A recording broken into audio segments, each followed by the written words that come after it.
Hi అండి. మన నటులలో చాలామందిలో చాలా రేర్గా కనిపించే, అరుదుగా కనిపించే ఒక విషయం ఏంటంటే, నటుడు అజిత్ ఉన్నాడు కదా, తమిళ్ నటుడు. ఆయన చాలా మామూలు నటుల కంటే కూడాను చాలా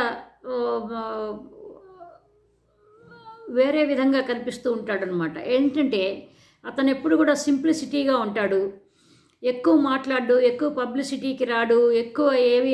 కానీ ఏంటంటే చాలా గొప్ప పేరు, చాలా #1 ఫిల్మ్ స్టారు అతను. ఇప్పుడు కాకపోయినా కానీ జనరల్గా అసలు అతను చేసిన సినిమాలన్నీ పెద్ద పెద్ద హిట్టు. అతను ముఖ్యంగా ఏంటంటే కార్ రేసింగ్లో చాలా ఎక్స్పర్టు. అతను చాలా రికగ్నిషన్, చాలా గుర్తింపులు పొందాడు. చాలా రివార్డులు స్టేట్ గవర్నమెంట్ పట్ల వాటి నుంచి వీటి నుంచి. అతను ఎప్పుడు కూడా ఎంత నటన చేస్తున్నా కానీ అతని రేసింగ్ మాత్రం, కార్ రేసింగ్ మాత్రము అతను ఎప్పుడు వదులుకోడు. అయితే దుబాయ్లో 24 hours కార్ రేసింగ్ ఏదో దానికి సందర్భంగా 11వ తారీఖు ఏదో పోటీ ఉంటే ఆ దుబాయ్లో ఆయన కార్ రేసింగ్ కోసం అని ప్రాక్టీస్ చేసుకుంటూ ఉన్నాడు. ప్రాక్టీస్ చేసుకుంటే సమయంలో 180 కిలోమీటర్ల స్పీడ్లో వెళ్తున్నది ఆ కారు. డ్రైవింగ్ సీట్లో అతనే ఉన్నాడు, అతని టీం కూడా ఉంది అతనితో పాటు. అయితే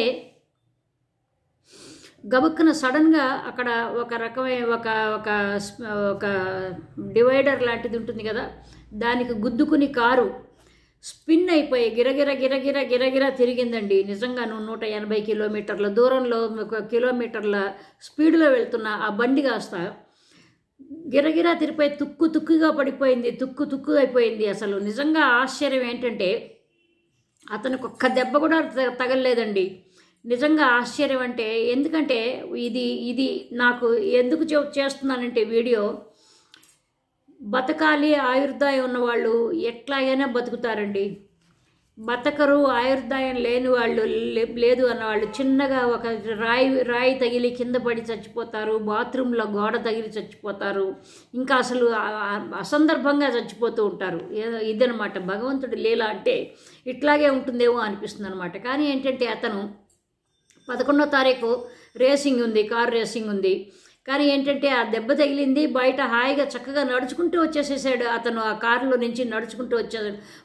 ఎక్కడ కూడాను ఒక్క స్క్రాచ్ కూడా పడలేదట, ఒక్క ఘాటు కూడా పడలేదట ఒంటి మీద. అంత చాలా గొప్పగా బయటకు వచ్చేసేసాట. అంటే భగవంతుడు ఆయుర్దాయం అతనికి ఇంకా ఉన్నది, భగవంతుడు దయ కూడా ఉన్నది. ఇంకా ఏమో అతను చేయాల్సిన పనులు ఏమన్నా ఉన్నాయేమో అనేది ఒక రకమైన ఫిలసాఫికల్ థాట్లో ఆలోచించాలంటే అట్లాగే అనిపిస్తుంది అనమాట. అయితే ఇంతకీ అతను ఏంటి పాల్గొంటాడా లేదా అంటే వార్తలు ఏంటంటే వస్తున్నది, ఎన్డీటీవీ వాళ్ళు వార్త ఇచ్చేది ఏంటంటే తప్పకుండా అతను రాబోయే 11వ తారీఖున జరగబోయే ఈ కార్ రేసింగ్లో తప్పకుండా పాల్గొంటాడు, ఎట్టి పరిస్థితుల్లోనూ పాల్గొనడు అనే సమస్య లేదు, తప్పకుండా పాల్గొంటాడు అని. నిజంగా అది స్పిరిట్ అంటే. ఏదైతే ఏ పని అయితే మనం చేస్తున్నామో దాని మీద ఒక రకమైన ఒక ధ్యాస పెట్టడం, కాన్సన్ట్రేట్ చేయటం, అదే ధ్యేయంగా పెట్టుకోవటం అనేది ఉంటే ఎప్పుడైనా సరే మనిషి తప్పకుండా నువ్వు విజయం అతన్ని వరుస్తుంది అంటా నేను. అయితే ఈ అజిత్ మాత్రం ఏంటంటేనండి, ఎప్పుడు కూడా నా అటెన్షన్ పే చేస్తూనే ఉంటాయి. ఇతను ఎక్కడ ఇతని వార్తలు ఉన్నా నేను చూస్తూ ఉంటాయి. ఎందుకంటే అతనికి సంబంధించిన అతని జీవితం కావచ్చు, అతని బిహేవియర్గా అది నన్ను అట్రాక్ట్ చేస్తూ ఉంటుందన్నమాట. సింపుల్గా ఉంటాడు, చాలా సింపుల్గా ఉంటాడు, జుట్టుకు రంగు వేసుకోడు, చిన్నవాడు 55, 60 లోపే ఉంటుంది, 55, 60 లోపే ఉంటుంది. చాలా కాలంగా అతను కలర్ కూడా వేసుకోవటం లేదు. ఏదో రజనీకాంత్ సింపుల్గా ఉంటాడు బయట అని అంటే, రజనీకాంత్ కూడా కంటే కూడాను చాలా సింపుల్గా ఉంటాడు. రజనీకాంత్ అంత పేరు సంపాదించుకున్నాడు, పైగా దాన ధర్మాల్లో కూడాను రజనీకాంత్ అంత పేరు సంపాదించుకున్నాడు. అతనికి పాలిటిక్స్లో ఎన్నో రకాల AIADMKలో జయలలిత ప్లేస్లో అతన్ని రమ్మని పిలిచారు చాలామంది, కానీ అతను వెళ్ళలేదు. ఏంటంటే అతనికంటూ ఒక రకమైన ఒక విధమైన ఒక ధ్యేయం ఉంది. నేను ఈ పని చేయాలి, ఆ పని చేయాలి, ఇది చేయకూడదు, అది చేయకూడదని. ఈ అజిత్ ఎవరంటే, మనకి బేబీ షామిలి అనే వాళ్ళు 2 అక్క చెల్లెళ్ళు ఉండేవాళ్ళు. షాలిని అంటే పెద్దమ్మాయి, చిన్నమ్మాయి షామిలి. మణిరత్నం సినిమాలో వేసింది షామిలి అమ్మాయి. అతను మొత్తం ఆ అమ్మాయి మీదే మొత్తం మూవీ మొత్తం రివాల్వ్ అవుతూ ఉంటుంది.